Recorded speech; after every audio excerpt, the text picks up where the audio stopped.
Eh, Muy buenas noches con todos y todas. Les saluda Flavio Osejo y bienvenidos a una actividad más de la Escuela de Gobierno y Políticas Públicas de la Pontificia Universidad Católica del Perú.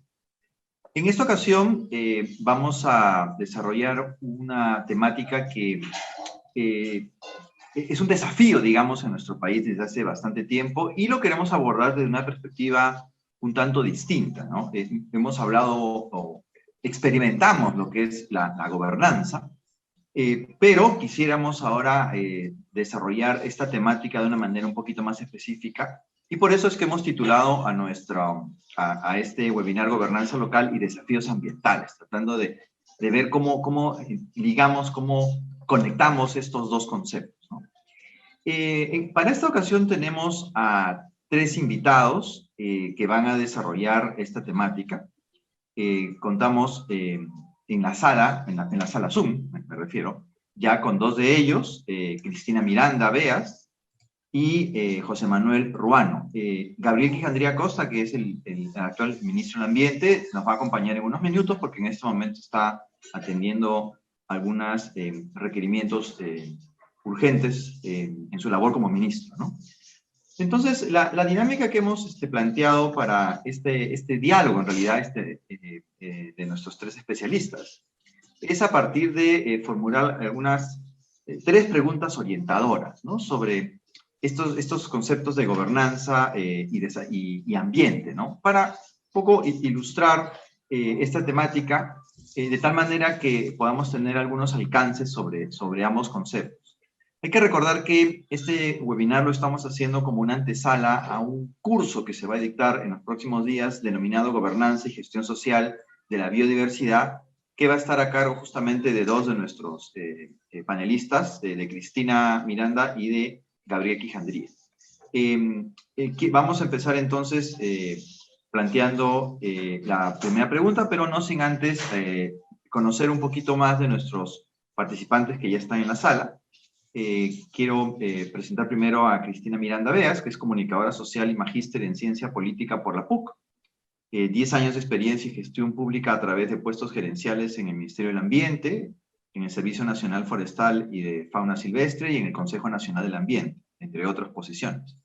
Ha realizado investigaciones sociales en procesos de participación ciudadana, gobernanza forestal y áreas naturales protegidas. Y actualmente es miembro del Grupo de Investigación sobre Bosques y Reforestación del INTE-PUC, docente y consultora ambiental y docente de la Escuela de Gobierno y Políticas Públicas. El segundo panelista que vamos a tener es José Manuel Ruano. Es un gusto tenerlo aquí con nosotros. Él es director de la Escuela de Gobierno y profesor titular del Departamento de Ciencia Política de la Universidad Complutense de Madrid, España. José Manuel nos acompaña desde España. Imparte docencia en el grado de Gestión y Administración Pública y en el máster universitario en Gobierno y Administración Pública de la Universidad Complutense de Madrid. Sus principales líneas de investigación son el gobierno local, el análisis de políticas públicas, los procesos de descentralización y la reforma del Estado. Codirige el grupo de investigación de la Universidad Complutense, diseño de políticas, transferencia e innovación social. Y nuevamente agradeciéndolo mucho a José Manuel que nos acompaña. Ya sabemos la diferencia horaria, así que hay un esfuerzo importante de José Manuel por estar esta tarde con nosotros. Vamos entonces a plantear la primera pregunta. Como señalé, Gabriel Quijandría se va a sumar en algunos minutos, tenemos confianza en ello. La primera pregunta sobre la cual queríamos escuchar sus comentarios, y primero vamos a escuchar a Cristina, es entrar un poco a lo básico, ¿no? A los elementos conceptuales más básicos para poder comprender de qué estamos hablando. Y la pregunta es, ¿por qué necesitamos vincular gobernanza y biodiversidad? Entonces vamos a darle la palabra a Cristina por unos 5 o 6 minutos y luego vamos a tener el comentario de José Manuel. Adelante, Cristina, por favor. Muchas gracias, Flavio. Buenas noches a todas y todos. Gracias por este espacio para discutir estos temas tan cruciales y relevantes, especialmente en el contexto en el cual nos encontramos. En este contexto de pandemia que nos ha llevado a repensar qué es lo que pasa y qué es lo que ha pasado con nuestros recursos naturales, qué es lo que ha pasado con la biodiversidad y qué es lo que está ocurriendo desde el lado de la toma de decisiones y los gobiernos. Y es ahí en donde se encuentra justamente esta conexión. Si miramos en retrospectiva, nos damos cuenta, obviamente, por toda esta vorágine de información que estamos viviendo, información ambiental, cómo es que nuestra población global está multiplicándose, cómo es que este incremento demográfico tan relevante está presionando sobre nuestros recursos naturales y cómo es que en consecuencia toda esta transformación que estamos viviendo también nos está llevando a reentender, a remirar qué es lo que ocurre con nuestra naturaleza, qué es lo que ocurre con la biodiversidad que hace posible la vida de los miles, millones de personas sobre el planeta. Y ahí está el punto de quiebre. ¿Qué es lo que pasa a su vez con la toma de decisiones sobre los recursos naturales, sobre esta naturaleza? Y si entendemos desde un punto, digamos, de abordaje sencillo, la gobernanza precisamente tiene que ver con esta interacción entre los actores y cómo es que los actores toman decisiones sobre los problemas públicos. Y si entendemos entonces que la degradación de la naturaleza, la degradación de la biodiversidad de la que todos somos testigos, nos está llevando también a reentender que no solo se trata de verla como un problema ambiental, sino de ver que esta degradación no solo significa o no solo se circunscribe al tema ambiental, sino que definitivamente la degradación de la naturaleza es también un problema político, es también un problema social, es también un problema económico, es también un problema cultural, porque tiene que ver con las formas de consumo, por ejemplo, que tenemos. Entonces, he ahí el punto de quiebre desde mi perspectiva y es cómo conectamos aparentemente dos islas, esta degradación de la naturaleza en la que estamos ahora y esta biodiversidad que tenemos que cuidar para la sostenibilidad y cómo es que estamos tomando decisiones sobre este recurso, esta biodiversidad que hace posible la vida. Entonces, es ahí en donde viene también este remirar de qué es lo que está pasando. En el año 2019, la plataforma intergubernamental sobre biodiversidad y ecosistemas, que es una plataforma global de Naciones Unidas, hizo un estudio sumamente relevante. Y uno de los aspectos que destacó, además de la grave degradación de nuestra biodiversidad y de los ecosistemas en el mundo, principalmente en países como el nuestro, Perú, con una de las más grandes biodiversidades del mundo, estamos dentro de los 10 países megadiversos. Lo que destacó este estudio en el 2019 fue justamente que uno de los factores indirectos de la aceleración de esta degradación de la biodiversidad es la gobernanza local. Entonces, ahí está la conexión en cómo tomamos esas decisiones, cómo es que la política y lo constante que ocurre a nivel de los diferentes estamentos de esta toma de decisiones hace posible la sostenibilidad o acrecienta esta degradación. Entonces, evidentemente hay un vínculo entre la gobernanza y la biodiversidad, porque como hemos dicho, pues esta tiene que ver finalmente con la sostenibilidad de nuestras sociedades. Gracias.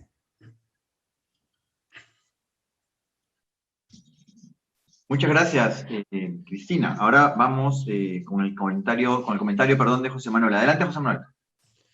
Muchísimas gracias, Flavio. Y sobre todo, muchísimas gracias a la Escuela de Gobierno y Políticas Públicas de la PUC. Gracias a Cristina también por la invitación.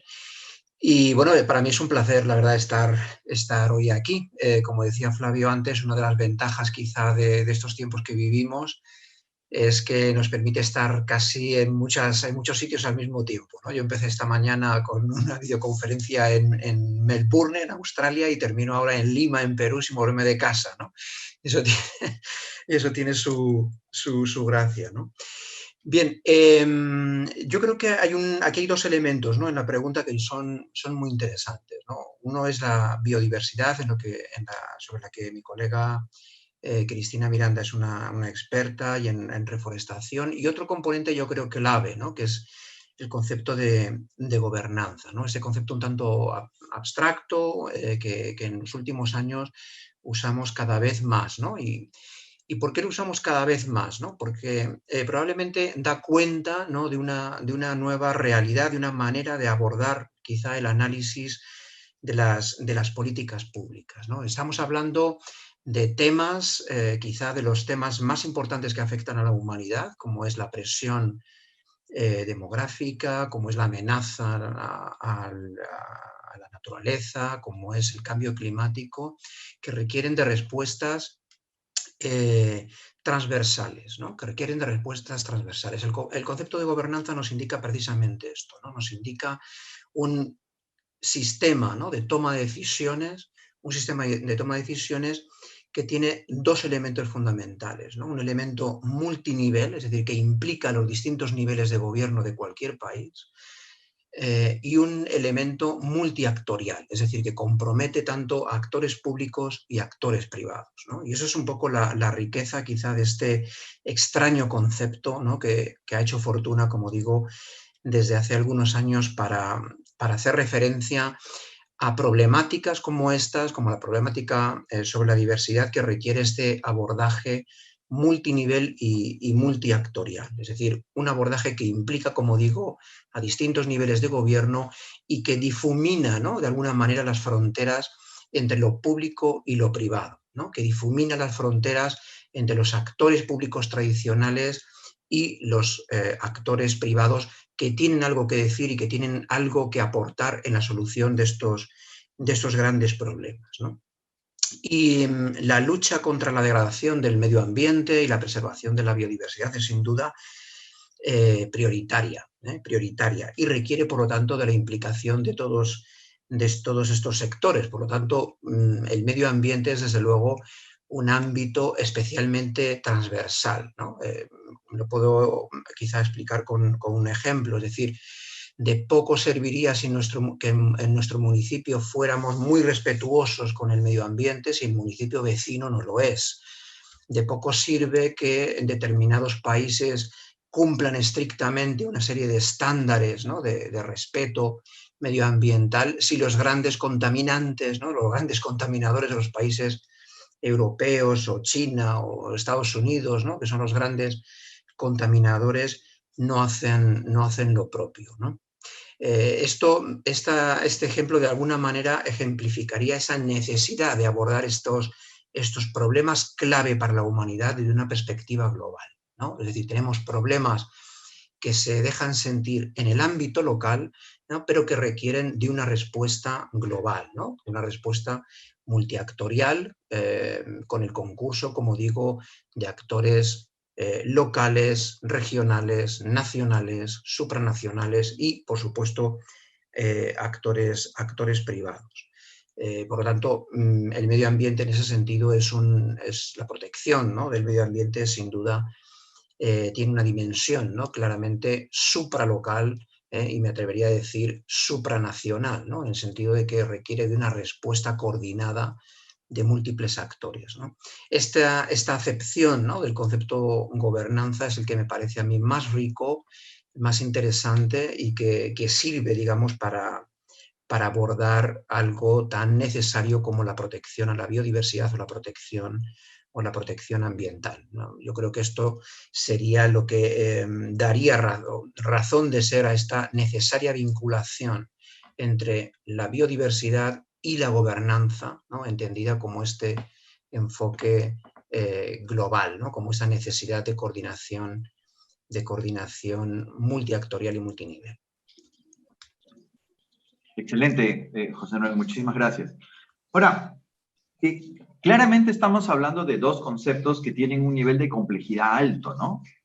Gobernanza, ya el hecho que sea multinivel y multiactorial nos hace estar presente ante una dinámica, pues, con una complejidad grande, ¿no? Y qué duda cabe que el sentido común nos dice que la diversidad también, pues, hay una complejidad detrás, ¿no? Entonces, ya uno avecina que van a haber dificultades para el tratamiento. Y en esa línea queríamos plantear la segunda pregunta de este diálogo, en términos de si la actual gobernanza de la biodiversidad responde a los desafíos de sostenibilidad, ¿no? Sobre todo en un país megadiverso como el Perú. Entonces, queríamos un comentario de Cristina en términos de la realidad que tenemos en nuestro país actualmente en relación a la gobernanza hacia la biodiversidad. Y de parte de José Manuel quisiéramos un pequeño giro en la pregunta porque hay pues muchos países megadiversos, ¿no? Entonces no sé si, José Manuel, de tu experiencia nos puedes compartir un poco cuál es tu apreciación sobre esto en lo que es la experiencia internacional. Entonces vamos primero con Cristina. Adelante, Cristina.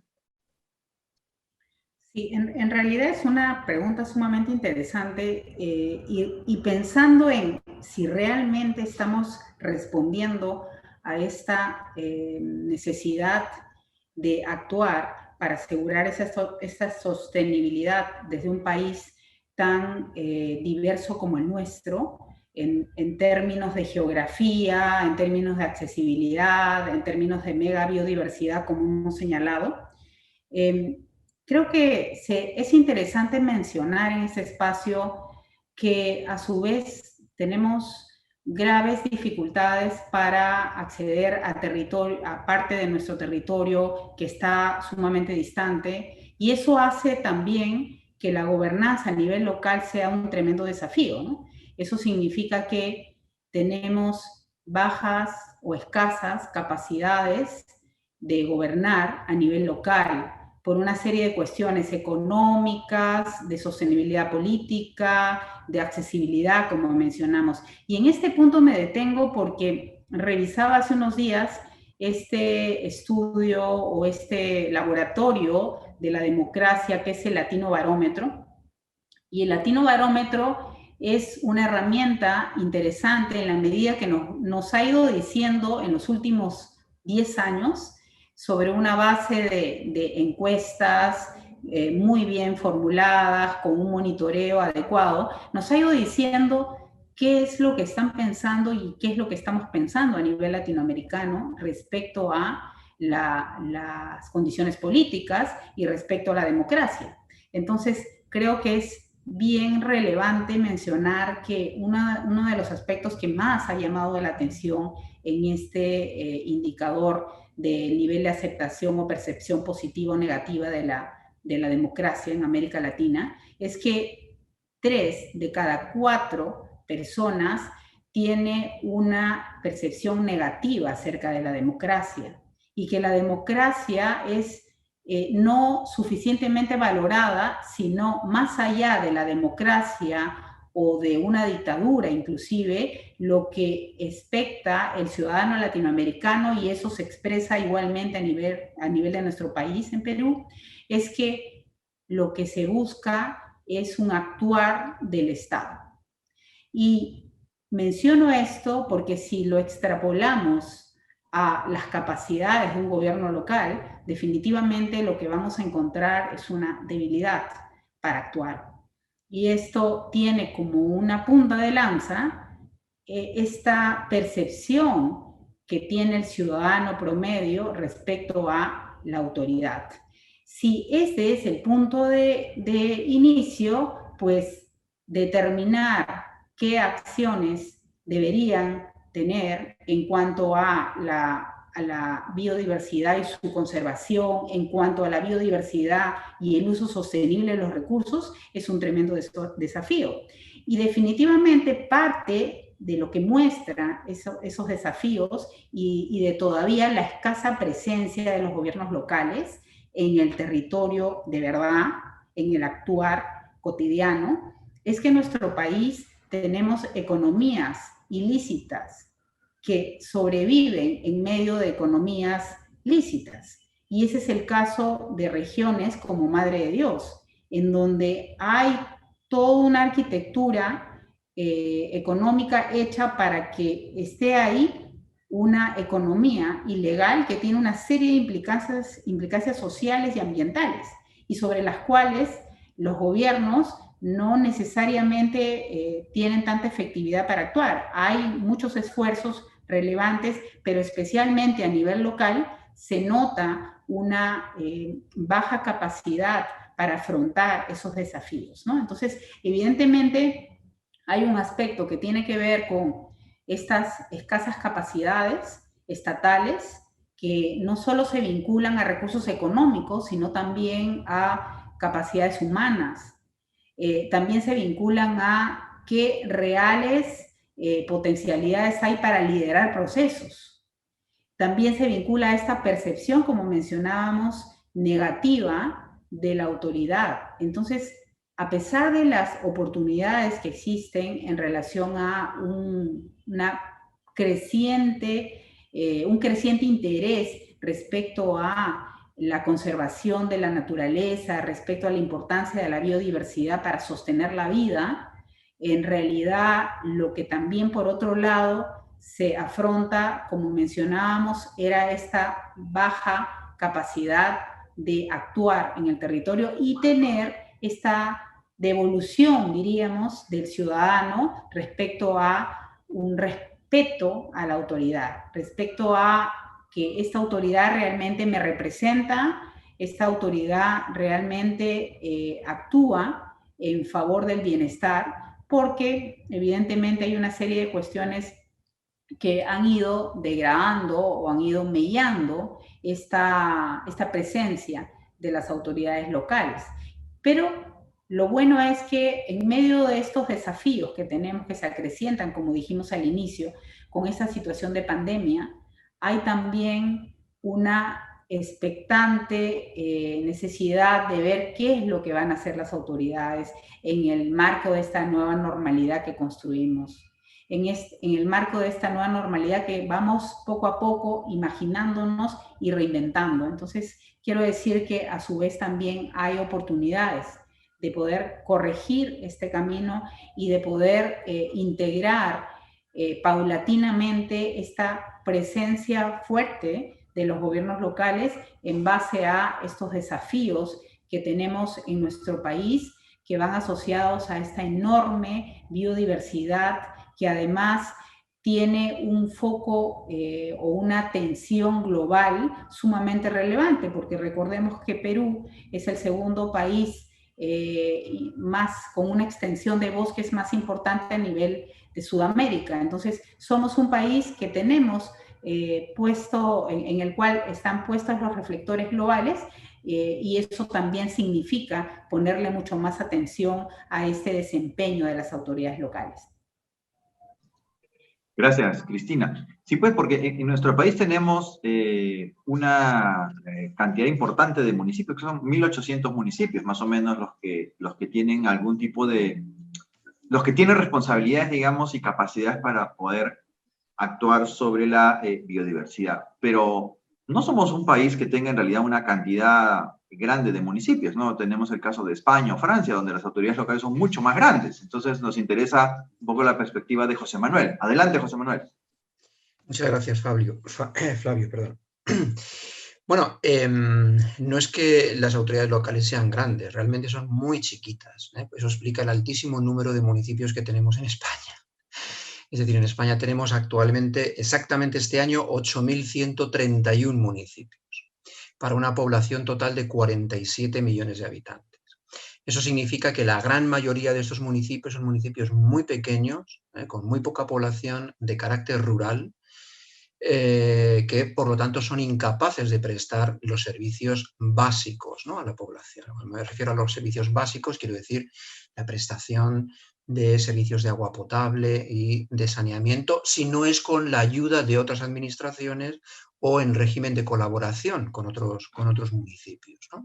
Y esta realidad, digamos, del inframunicipalismo en muchos países, y en concreto en el caso español, contrasta, por otra parte, con un número elevado también de municipios, de ciudades, ¿no?, de municipios de gran población, ¿no?, con 13 municipios exactamente con más de 300.000 habitantes, ¿no?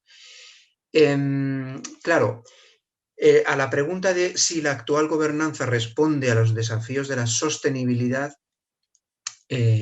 por supuesto, no me atrevería nunca a responder en el caso de Perú, Pero sí que yo creo que la respuesta es clara, ¿no? La respuesta en términos generales sería no. Es decir, los mecanismos actuales de gobernanza no responden realmente a los requerimientos, ¿no? O a las exigencias de la sostenibilidad ambiental, ¿no? Les voy a dar algún ejemplo, ¿no? Si tomamos la mayor parte de los países en desarrollo en el mundo, la mitad de los residuos sólidos urbanos simplemente no se recoge. Es decir, no hay ningún sistema institucionalizado y sistematizado de recogida de residuos urbanos. Y en los países de más bajos ingresos, de más bajo ingreso, el 90% de los residuos municipales termina directamente en botaderos abiertos, ¿no? En vertederos abiertos, es decir, al aire libre, con el riesgo ambiental, ¿no? que esto supone, ¿no? Eso nos da una idea del enorme desafío, ¿no? que supone la sostenibilidad ambiental para el planeta, ¿no? Porque al fin y al cabo estamos todos en el mismo barco con independencia del país en el que vivamos, ¿no? Fíjense, en América Latina hay unos 15.000 municipios aproximadamente, en toda América Latina. De ellos casi 2.000 son peruanos, como bien ha dicho Flavio, ¿no? Y de esos 15.000 municipios, claro, la mayor parte de la población, más del 80% de la población latinoamericana, se concentra en unas 800 ciudades tan solo. Es decir, América Latina hoy en día es la región, ¿no? del mundo más urbanizada, ¿no? Podríamos pensar quizá que no es así, pero es realmente la región más urbanizada del planeta, ¿no? Con los desafíos que tiene esto, ¿no? Desde el punto de vista de la sostenibilidad y de la gestión, digamos, sostenible de la vida de las ciudades, ¿no? Otro contraste, ¿no? Otro contraste. Más del 30% de todos los recursos hídricos del mundo están en América Latina. Es decir, América Latina tiene más del 30% de todo el agua dulce del planeta. Y esto contrasta con el hecho de que más de la población no tiene acceso regular a agua de calidad o a sistemas de saneamiento, ¿no? Entonces nos encontramos con este tipo de paradojas, ¿no? Con ese tipo de contrastes que en ocasiones pues, son el resultado de una mala gobernanza, de un mal ejercicio de gobierno, ¿no?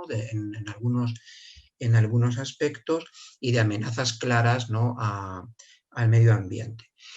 La mayor parte de los municipios de entre 20.000 a 300.000 habitantes tienen dificultades de abastecimiento regular, ¿no? de agua de calidad, mínimo agua de calidad y de saneamiento, ¿no? Por lo tanto, yo creo que la respuesta es clara, ¿no? Es clara. Los sistemas actuales, ¿no? de gobernanza que deben dar respuesta a estos grandes desafíos, ¿no?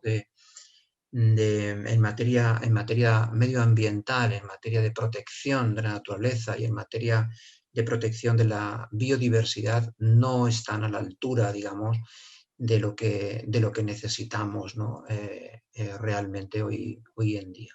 El hecho de que muchos municipios españoles sean tan pequeños significa, para que se hagan una idea, eso les parecerá muy extraño desde la realidad peruana, pero en España el municipio más pequeño tiene 5 habitantes, para que se hagan idea, eso es un municipio en España, un municipio con 5 habitantes, de los cuales son pues 4 o 5 hermanos mayores que no pudieron encontrar pareja en su momento y que viven con 4 o 5 cabras y ovejas. Eso conforma un municipio. Imagínense esa realidad multiplicada, ¿no? Multiplicada. De esos 8.000 municipios que hay en España, para que se hagan una idea, 1.000 tienen menos de 100 habitantes. 1.000 tienen menos de 100 habitantes. Es decir, estamos hablando de una realidad muy rural, de una realidad muy rural, y desde un punto de vista institucional, pues de organizaciones que no son capaces por sí mismas de prestar los servicios básicos y de poner en marcha las mínimas políticas o las mínimas acciones, ¿no? En materia de protección ambiental, por supuesto, ¿no? Sí, muy, muy interesante y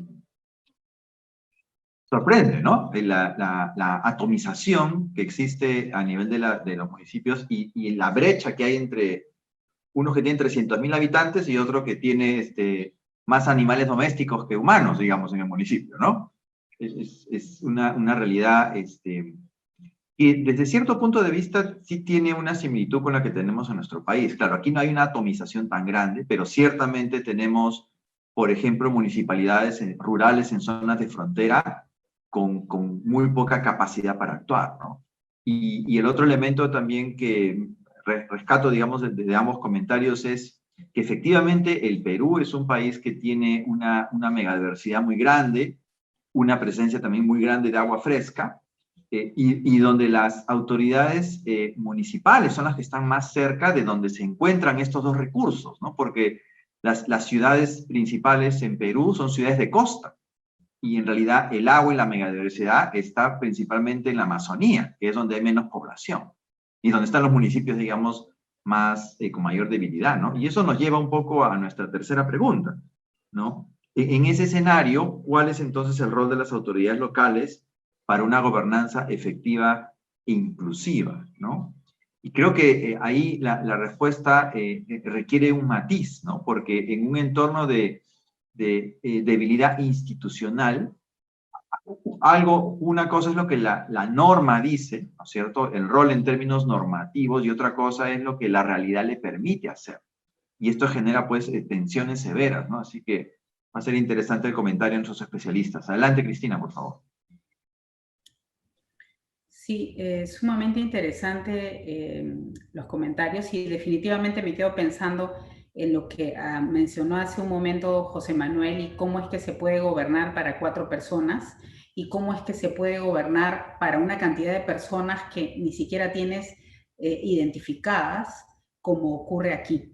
Entonces hay niveles y niveles, ¿verdad? Hay un micro nivel para gobernar y puede haber un macro nivel para gobernar, pero que se desboca, ¿no? Y en este punto me detengo también porque nuestro país, como bien mencionó también José Manuel, tiene una enorme biodiversidad, y también lo ha destacado Flavio.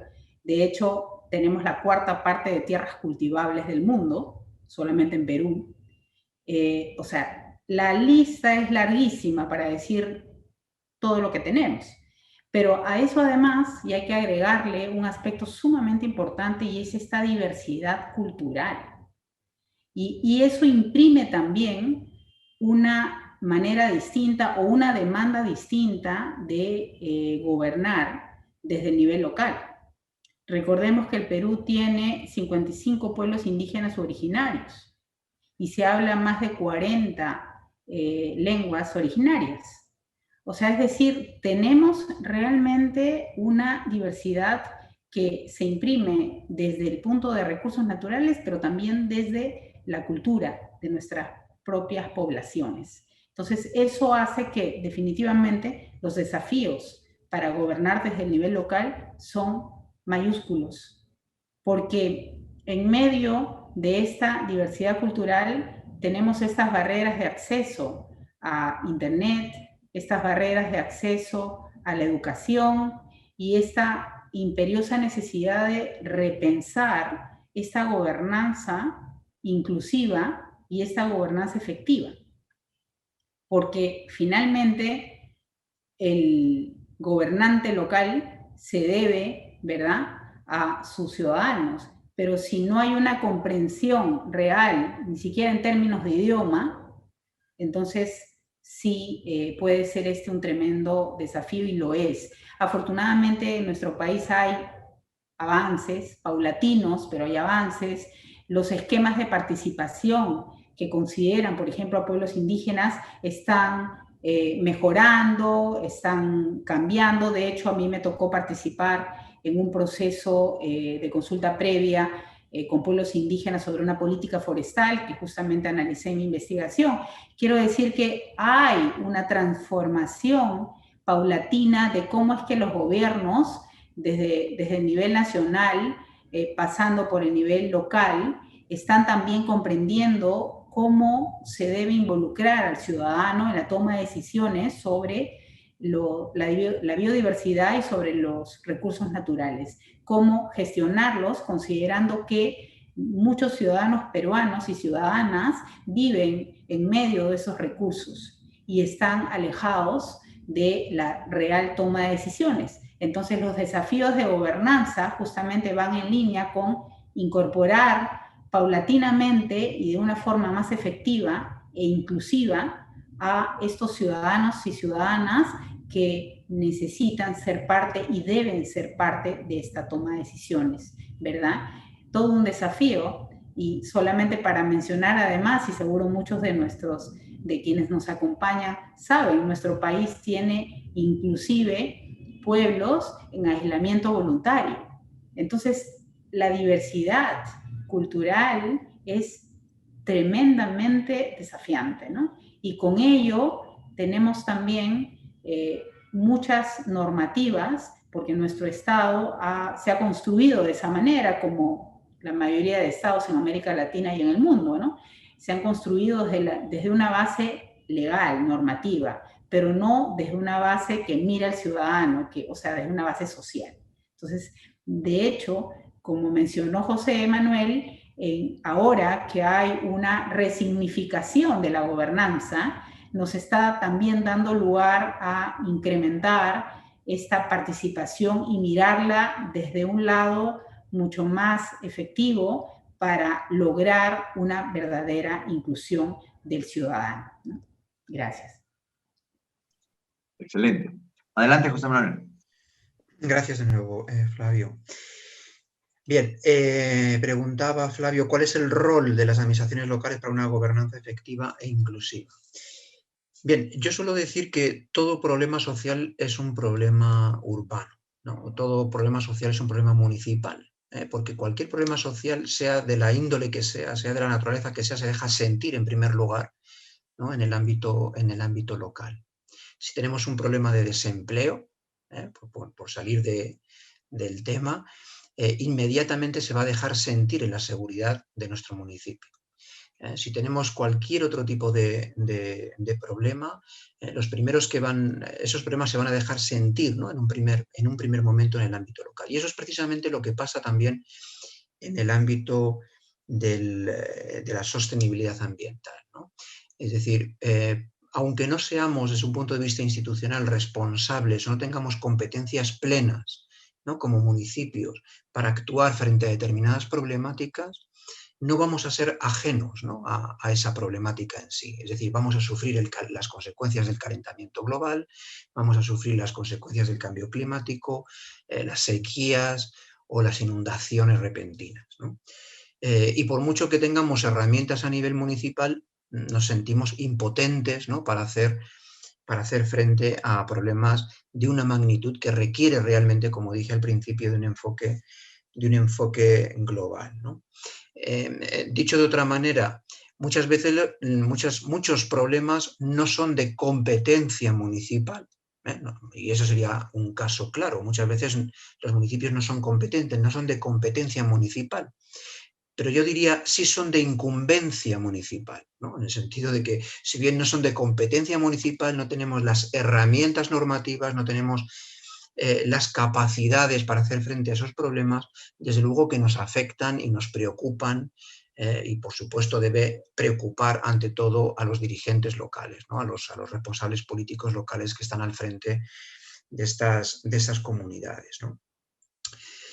Por lo tanto, tenemos aquí una brecha clarísima entre, por una parte, los problemas que afectan a los municipios y las competencias y los recursos de los que disponen. Y es una brecha enorme, enorme. Es decir, municipios que tienen una gran responsabilidad para la solución de determinados problemas o que se ven afectados por determinados problemas y que, sin embargo, no disponen de las herramientas, ¿no? ni jurídicas, ni personales, ni materiales para poder hacer frente a estos problemas que los aquejan.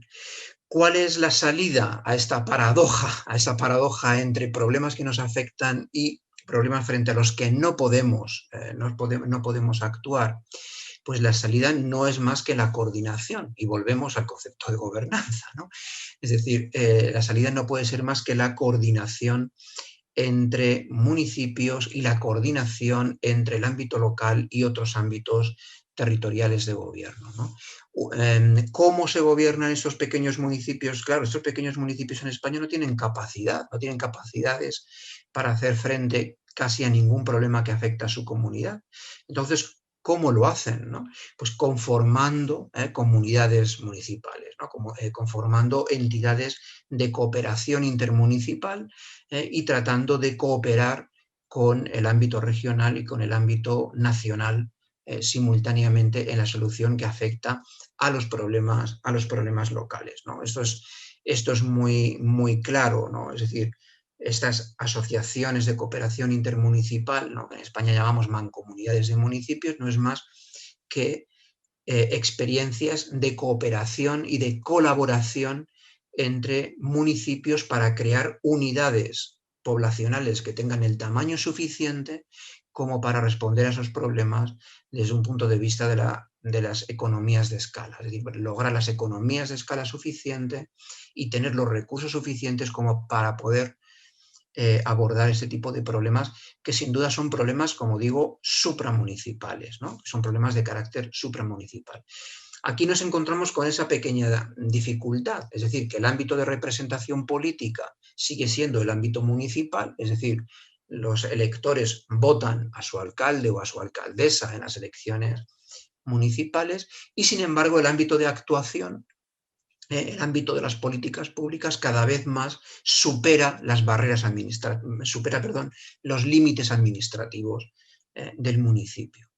Nos encontramos con una realidad política chiquita, una realidad política circunscrita a un ámbito territorial determinado, pero un ámbito de acción pública, un ámbito de intervención que necesariamente muchas veces tiene que superar los límites del municipio, ¿no? Porque no resultaría eficiente, por ejemplo, ¿no?, prestar servicios de agua potable o de saneamiento de acuerdo con ciertos criterios de sostenibilidad y de cultura del agua en cada uno de los municipios. Por lo tanto, necesitamos un ámbito que supera, ¿no?, el territorio municipal, ¿no?, siendo de esta manera una especie de municipio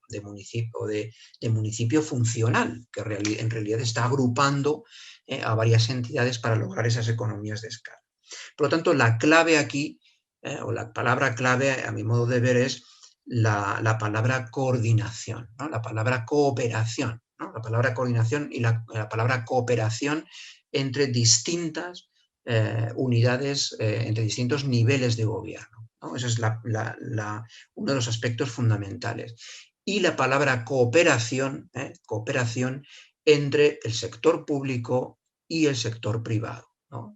Lógicamente el sector privado tiene unos intereses muy determinados, que es el beneficio económico, ¿no?, y es legítimo que así sea, pero de lo que se trata desde el ámbito municipal es tratar de actuar como un catalizador de esos intereses en beneficio del bien común, ¿no?, de alguna manera. Yo creo que esa es en el corazón mismo, ¿no?, de la palabra de gobernanza está el concepto de cooperación, en esos dos sentidos, ¿no?, cooperación entre niveles de gobierno y cooperación entre el sector público y el sector privado, ¿no? Muchas veces hoy día ya no tiene sentido atribuir competencias específicas dentro del ámbito estrictamente municipal, sino que hay que superar esos límites municipales, ¿no?, para crear ámbitos territoriales de carácter supramunicipal, porque esas problemáticas, como la sostenibilidad ambiental, es sin duda una problemática supramunicipal en el sentido de que desborda los límites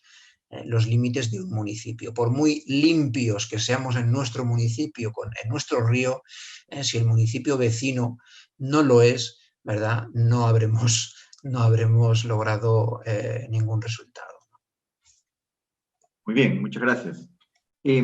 Todavía nos quedan unos minutos para este diálogo y mirando en el chat hay varias preguntas interesantes que las he integrado en dos preguntas porque la forma como hemos estado haciendo el diálogo nos ha llevado un poco a esa discusión, ¿no? La primera tiene que ver, y más de uno pregunta sobre, la gobernanza pues requiere mecanismos, ¿no es cierto? Mecanismos a través de los cuales se logra que esta mega diversidad, ya sea diversidad en términos biológicos, ambientales, o la diversidad en términos culturales, pueda ser apreciada, digamos, por la propia sociedad, ¿no? Como dice el dicho, ¿no? Nosotros no cuidamos lo que queremos, ¿no? Si algún objeto es, pues, materia de nuestra atención, es porque nos representa algo. Entonces, la pregunta es, ¿qué mecanismos podemos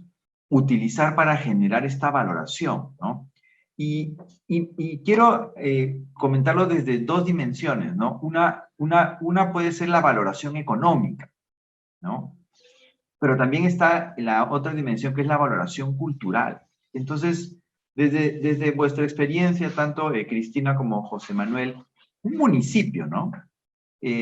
Teniendo en cuenta esta variable de capacidad de acción estatal, ¿qué mecanismos concretos puede proponer un municipio? En el caso peruano, los municipios tienen posibilidades para intervenir en actividades económicas y en actividades de preservación del medio ambiente, ¿no? Tienen esa competencia. Entonces, ¿qué mecanismos concretos puede establecer un municipio para generar esta valoración en una dimensión económica y una dimensión cultural? Vamos adelante primero con Cristina, por favor.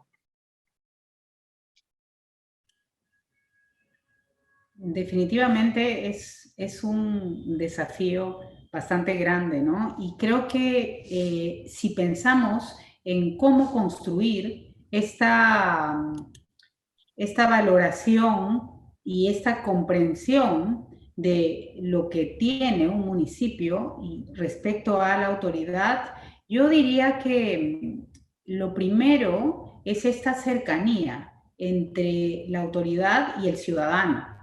Esa posibilidad de diálogo constante. En el Perú tenemos, como mencionaste, Flavio, diferentes herramientas y normativas que permiten que el ciudadano, el vecino, la vecina, forme parte de la toma de decisiones de la comuna.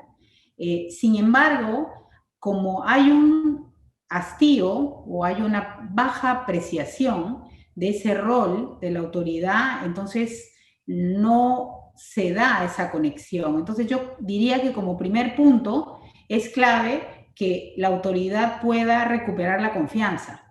A partir de recuperar esa confianza se pueda integrar esos valores culturales y esos valores sociales en la cotidianidad y en la práctica de la autoridad local.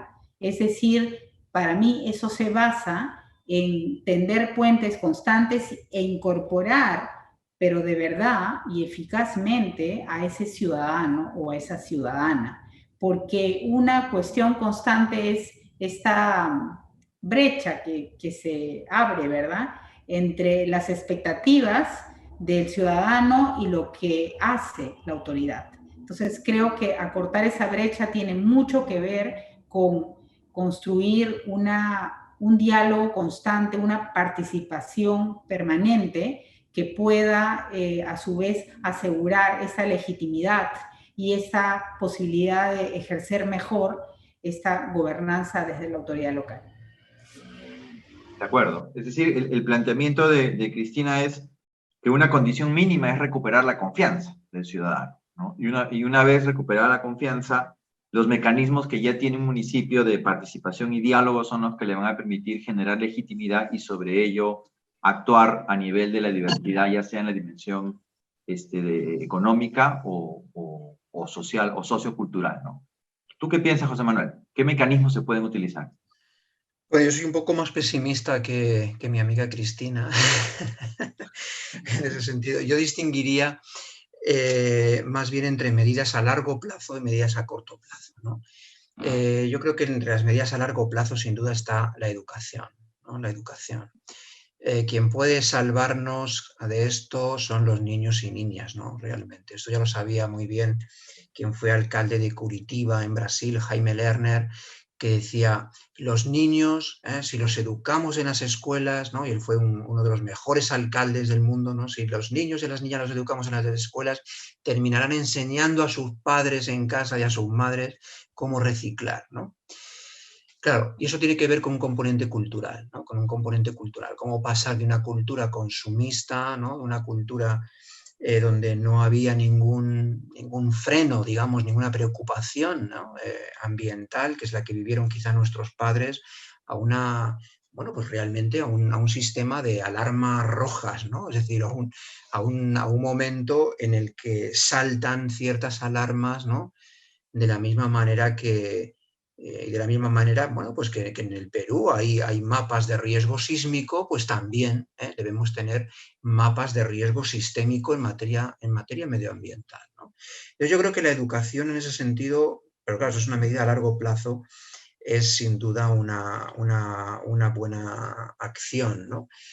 Más a corto plazo, pues yo como soy un poco más pesimista, digo, en ese sentido, creo que al final las medidas impositivas son las que suelen tener, más allá de la concienciación social, que siempre es necesaria, yo creo que al final las vías impositivas, es decir, la coerción, ¿no? Vía impuestos, yo creo que suele dar resultados. O por el contrario, la incentivación de comportamientos responsables, ¿no? Yo creo que en materia ambiental hay un principio básico, ¿no?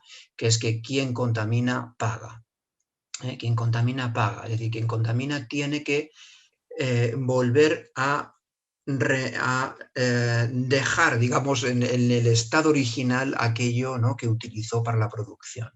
Yo creo que es un aspecto fundamental, ¿no? Es decir, lograr que los productores, ¿no? De cualquier, los productores, ¿no? De cualquier objeto de consumo, ¿no? De una lata de refresco, contribuyan, ¿no? Con los recursos suficientes para, o que garanticen el reciclaje de esos productos que ponen en el mercado, ¿no? Eso es un poco la idea de economía circular, ¿no? De alguna forma. Es decir, que no deja de ser de alguna manera esa especie de horizonte al que queremos siempre aproximarnos y nunca llegamos, ¿no? Pero que tenemos que plantearnos, ¿no? como meta, ¿no? Es decir, cómo conseguir que aquellos que ponen en el mercado productos que tienen un impacto ambiental pongan los recursos suficientes como para conseguir un equilibrio, una huella, digamos, una huella medioambiental neutra, ¿no? En la medida de lo posible. Es decir, que las autoridades públicas dispongan precisamente de los recursos que garanticen la sostenibilidad ambiental, ¿no? De acuerdo. Entonces, tu planteamiento, José Manuel, más va, por un lado, trabajar el tema educativo, y ahí, en el caso peruano, las municipalidades tienen la posibilidad de incorporar temáticas en un porcentaje del currículum. Entonces, hay toda una legislación que le permite colocar temáticas en el currículo de las escuelas que están en el ámbito de su jurisdicción. Y eso es algo que se puede hacer, digamos, de manera inmediata, coordinando con las respectivas unidades de gestión local a cargo de los gobiernos regionales. Eso Y es. lo otro sería ya una medida de carácter más de Sí. lo que llaman incentivos económicos, o en este caso serían desincentivos económicos, tributos, incentivos no económicos, algún tipo de sello de buenas prácticas o elementos que te permitan distinguirte dentro de la sociedad, ¿no? Eso. Aspectos ambos que también están dentro del ámbito de las competencias municipales en nuestro país, ¿no? Hay varios municipios que trabajan sellos, sellos para lo que es el turismo sostenible, o restaurantes que tienen determinada categorización por parte de la municipalidad.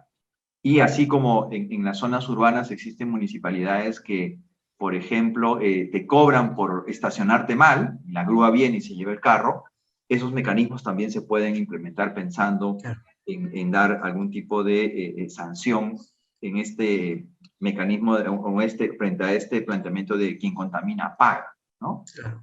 Pero, No pensemos únicamente en aspectos negativos, ¿no? En aspectos sancionadores, sino en aspectos incentivadores, por supuesto, ¿no? Es decir, hay en algunos municipios, desde luego, hay medidas de incentivación, ¿no? Como pueden ser el transporte público gratuito, ¿no? Para favorecer el uso del transporte público frente al uso del transporte privado. Ciertas pequeñas desgravaciones si uno acude al mercado con su bolsa reutilizable. Es decir, ese tipo de pequeños gestos pues seguramente contribuirá a esa educación muchas veces de la población adulta, ¿no? A esa concienciación progresiva, lenta pero progresiva quizá, en materia ambiental. Pero sí que me gustaría subrayar sobre todo el aspecto de la cooperación público-privada, ¿no? Es decir, las autoridades públicas son las responsables. Es decir, las autoridades públicas son las responsables de poner en marcha políticas de protección ambiental. Pero esto no es posible sin la participación, ¿no?, del sector privado. Es decir, el desafío es cómo incorporar, ¿no?, al sector contaminante, cómo incorporar a la industria contaminante, ¿no?, cómo incorporar a los productores, ¿no?, a cualquier empresa que ponga en el mercado sus productos, ¿no?, de que deben contribuir precisamente, ¿no?, para mantener un equilibrio, ¿no?, una cierta sostenibilidad ambiental, ¿no? Ese es el gran desafío, ¿no? Y aquí el papel es fundamental, ¿no?, por parte de las autoridades públicas, es decir, cómo actuar de centro, ¿no?, cómo convertirse en el articulador de una red público-privada que haga que todos esos actores remen en la misma dirección, ¿no? Y bueno, esa era justamente mi segunda pregunta, porque lo han planteado quienes nos están escuchando, es el tema justo de la coordinación, ¿no? Y ahí, ya que José Manuel inició el diálogo, y luego le pasamos la misma pregunta a Cristina, creo que lo que pediríamos ahora a José Manuel es la respuesta a la pregunta que has formulado, es cómo incorporar justamente a los contaminantes en esta contribución. Y yo pienso, por ejemplo, en pequeños comercios locales, ¿no?, que en su actividad pues tienen una huella de carbono o una huella hídrica intensa, que son fiscalizados por los municipios, como la legislación municipal, sin ser una legislación que genere barreras al ingreso o barreras para la actividad comercial, pueden incorporarlos de una manera inteligente en reducir los efectos de contaminación, pensando en emisión de gases, pensando en generación de residuos sólidos o residuos líquidos. ¿Qué ideas puedes compartir con nosotros en términos de formas concretas en donde, ya sea sobre la base de la colaboración o sobre la base de la cooperación, la autoridad pueda trabajar en esta coordinación, digamos, con el sector privado, ¿no?, teniendo de cara esta búsqueda de sostenibilidad? ¿Qué mecanismos podrías compartir con la audiencia? Sí, hay toda una línea, recientemente hay, yo creo, toda una línea de actuación que se llama transformación social competitiva, ¿no? Es decir, que consiste básicamente en cómo alinear, ¿no?, cómo alinear a la empresa privada, cómo alinear a la empresa privada con los objetivos de desarrollo sostenible, ¿no? Y en lo que a nosotros nos interesa en esta sesión de esta noche, cómo alinearlos con la protección medioambiental, ¿no? Es decir, cómo lograr los incentivos suficientes como para que la empresa, la gran empresa fundamentalmente, ¿no?, pero también, ¿no?, la mediana o pequeña empresa, incorpore esos valores, ¿no?, esos valores de sostenibilidad o esos valores de igualdad o esos valores, digamos, comprendidos, ¿no?, en los objetivos de desarrollo sostenible, de tal manera que su actividad sea precisamente un marchamo, digamos, de calidad en ese aspecto, ¿no? Es decir, cómo distinguir, ¿no?, cómo, en la línea de la responsabilidad social corporativa, ¿no?, es decir, cómo distinguir a la empresa que realmente contribuye, ¿no?, que hace un esfuerzo real, ¿no?, en la preservación medioambiental. Cada vez más, ¿no?, cada vez es más frecuente que las grandes empresas incluyan en sus memorias anuales de negocios en qué medida contribuyen al respeto medioambiental, ¿no? Y esto yo creo que cada vez es algo más apreciado, ¿no?, por la ciudadanía, ¿no? Y no me estoy refiriendo a esas prácticas fraudulentas, ¿no?, que algunos llaman el greenwashing, ¿no? Es decir, hacer como que hago, pero en realidad no hago nada, ¿no? Sino cómo articular mecanismos, digamos, de fiscalización por parte de las autoridades públicas, no con una finalidad de penalización, sino precisamente con una finalidad positiva, ¿no?, una finalidad de reconocimiento, ¿no?, de que ciertas empresas en determinados sectores, como puede ser la industria extractiva o como puede ser la industria gasística o las grandes corporaciones, realmente están contribuyendo a la sostenibilidad ambiental, ¿no? Yo creo que eso es una vía, me parece interesante, la transformación social competitiva. ¿Por qué transformación social? Porque a largo plazo estamos tratando de transformar, ¿no?, nuestra sociedad desde un punto de vista ambiental.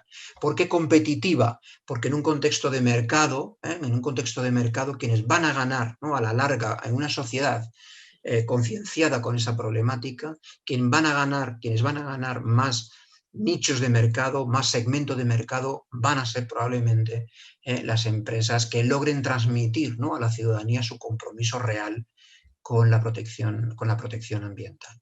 Y en el terreno más práctico, ¿no?, como digo, iniciativas de cooperación entre municipios que son los responsables en la recogida de residuos y en su tratamiento posterior, con las empresas productoras en el mercado, ¿no? No me voy a detener en esto porque no tenemos mucho tiempo, pero aquí tenemos distintos modelos, ¿no? Es decir, un modelo que es el que se utiliza en la región de Madrid es una fundación sin ánimo de lucro que hace de eje coordinador entre el municipio de Madrid, que es el responsable en la reutilización, en el reciclado y en el tratamiento de residuos sólidos urbanos, y los productores, que son los que contribuyen al sostenimiento económico, ¿no?, me refiero, de este sistema, ¿no?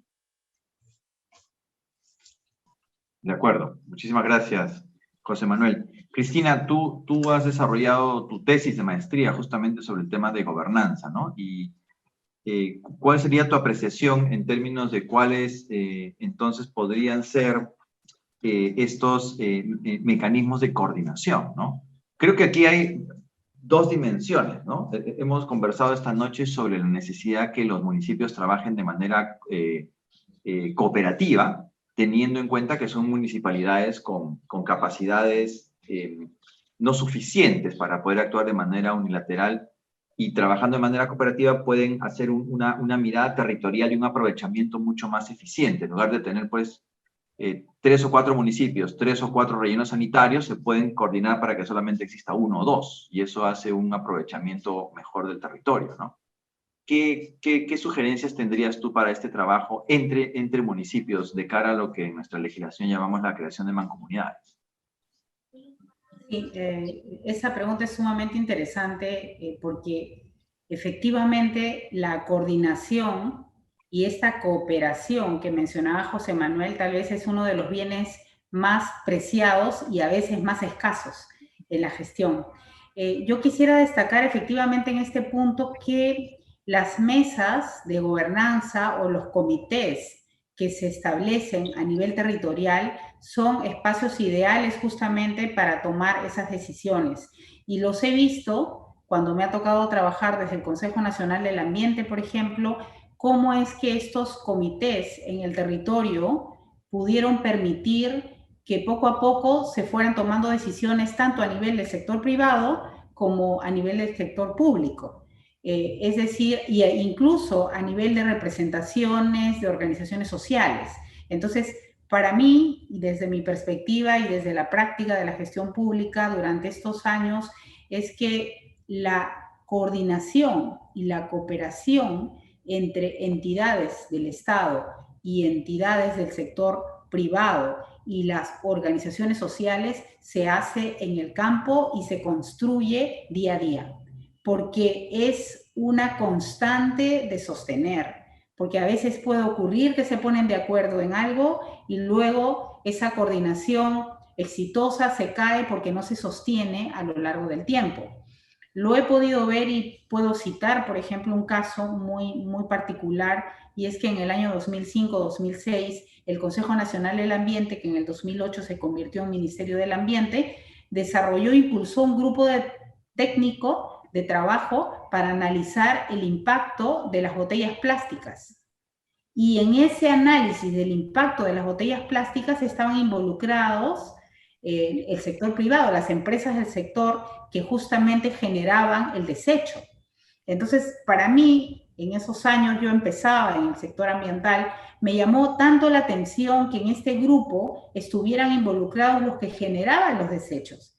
y estuvieran impulsando la investigación acerca de las consecuencias que generaban estos desechos en la sociedad, en los recursos de nuestro país. Entonces, esa experiencia, que si bien es cierto, fue todo un trabajo de varios años que permitió una serie de políticas ambientales que efectivamente no han resuelto el problema de los plásticos, porque el problema de los plásticos es muy grande, pero por lo menos permitieron cambios sustanciales en cómo se estaba mirando el problema, como por ejemplo que las empresas empezaran a asumir parte del costo y comprender que en esa cadena de un producto hay impactos que también le corresponden a las empresas y no todo puede partir del sector público o del gobierno o del Estado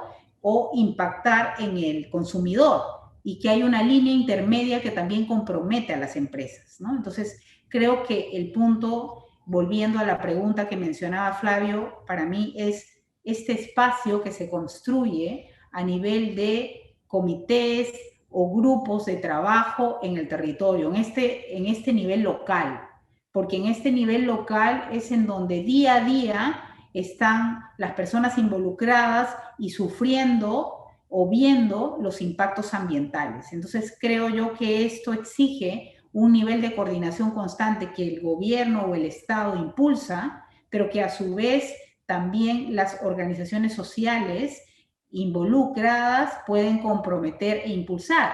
Es decir, no todo apoyarlo en el rol que le toca al Estado, sino también al sector privado como parte de esto y también a las organizaciones sociales. Entonces, esto pasa por tener una cultura del diálogo, por tener y sostener estas conversaciones y estos acuerdos de manera constante, y también tiene mucho que ver con el liderazgo que se da a nivel de las diferentes temáticas o también desde los diferentes sectores, porque finalmente son estos liderazgos los que hacen posible lograr acuerdos y sostenerlos a lo largo del tiempo.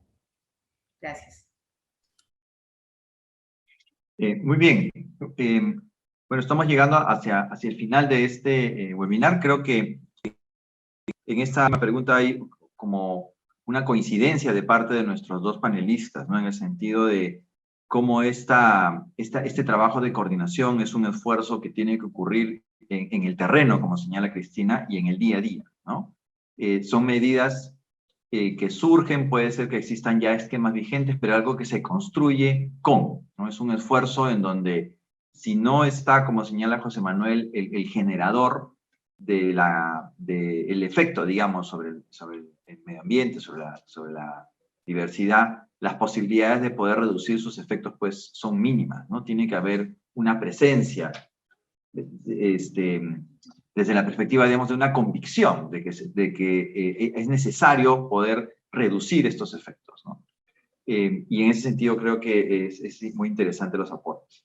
Bien, este webinar tiene como propósito en realidad generar una discusión y algunas ideas que de hecho van a ser desarrolladas con mayor amplitud en el curso próximo a inaugurarse de Gobernanza y Gestión Social de la Biodiversidad. Estos temas se van a tratar con un nivel de profundidad mayor, naturalmente.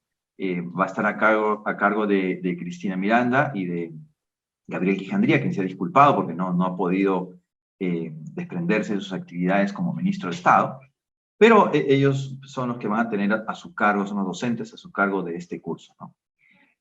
Antes de dar por concluida esta etapa del webinar, agradecer con mucha intensidad la participación de Cristina Miranda y de José Manuel, quienes nos han dado una explicación bastante detallada y caracterizando lo que es este concepto de gobernanza y cómo vincularlo a la biodiversidad, al medio ambiente, y en particular concentrándonos en el tema del rol que pueden desempeñar los municipios, las autoridades locales, ¿no?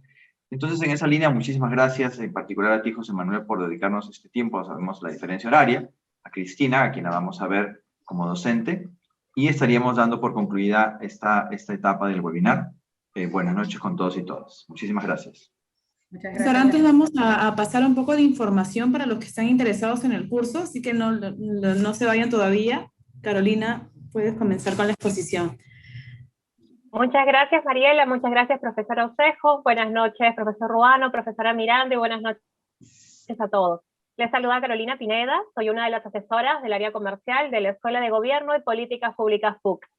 En esta oportunidad queremos compartir con ustedes los beneficios de estudiar nuestros cursos de capacitación en la modalidad a distancia que ofrecemos en la escuela.